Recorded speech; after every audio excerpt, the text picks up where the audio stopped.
ಈಗ ಈಗ ಕನ್ನಡ ಹೋರಾಟಗಾರರ ಮೇಲೆ ಕೈಗೊಂಡಂಥ ದಿಟ್ಟ ಕ್ರಮವನ್ನು ಸರ್ಕಾರ ಪ್ರಭಾಕರ್ ಭಟ್ರ ಮೇಲೆ ಯಾಕೆ ಕ್ರಮ ಕೈಗೊಳ್ಳಿಲ್ಲ ಅನ್ನೋದು ಈಗ ಪ್ರಭಾಕರ್ ಭಟ್ರು ಮೇಲಿಂದ ಇಳಿದಿಲ್ಲ. ಪ್ರಭಾಕರ್ ಭಟ್ರ ಕಲ್ಲಡ್ ಪ್ರಭಾಕರ್ ಯಾರು? ಕಲ್ಲಡ್ ಪ್ರಭಾಕರ್ ಯಾರು ಮೇಲಿಂದ ಹುಟ್ಟಿಲ್ಲ. ಕಾನೂನಿಗೆ ನಾನು ಅಷ್ಟೇ, ನೀವು ಅಷ್ಟೇ. ಕಾನೂನಿನ ಮುಂದೆ ಯಾರೂ ದೊಡ್ಡವರಲ್ಲ. ಅಲ್ಲ, ಕಾನೂನು ಯಾರು ತಪ್ಪು ಮಾಡ್ತಾರೆ ಅವ್ರ ಮೇಲೆ ಕ್ರಮ ವಹಿಸ್ತೈತೆ. ಅದ್ರಾಗ ಸರ್ಕಾರ ಅಂಥ ವಿಚಾರದಾಗ ಕಾಂಪ್ರಮೈಸ್ ಆಗಂಥ ಪ್ರಶ್ನೆನೇ ಇಲ್ಲ. ಕನ್ನಡಕ ಪ್ರಭಾಕರ್ ಭಟ್ರು ಒಂದು ಶ್ರೀರಂಗಪಟ್ಟಣದಲ್ಲಿ ಒಂದು ಹೇಳಿಕೆ, ಒಂದು ಸಮುದಾಯದ ಕುರಿತು ಹೇಳಿಕೆ ಕೊಡ್ತಾರೆ. ಅದ್ರ ಬಗ್ಗೆ ಅದ್ರ ಬಗ್ಗೆ ಈಗಾಗಲೇ ಚರ್ಚೆ ನಡೆದಿದೆ. ಮೇಡಮ್ ಆಗುತ್ತೆ ಸರ್, ಆಗುತ್ತೆ.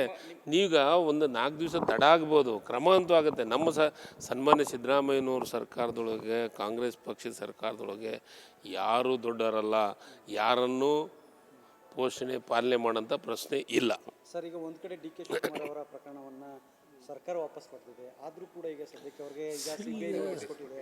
ಎಲ್ಲೋ ಒಂದು ಕಡೆ ಈಗ ನಾನೊಂದು 100% ಬಿ ಜೆ ಪಿ ಅವರು ಏನಿದ್ದಾರೆ, ಕೇಂದ್ರ ಸರ್ಕಾರದವರು CBI ED ಅನ್ನೋದನ್ನು ತಮ್ಮ ಸ್ವಂತ ಆಸ್ತಿಯ ರೀತಿ ಮಾಡ್ಕೊಂಡಿದ್ದಾರೆ.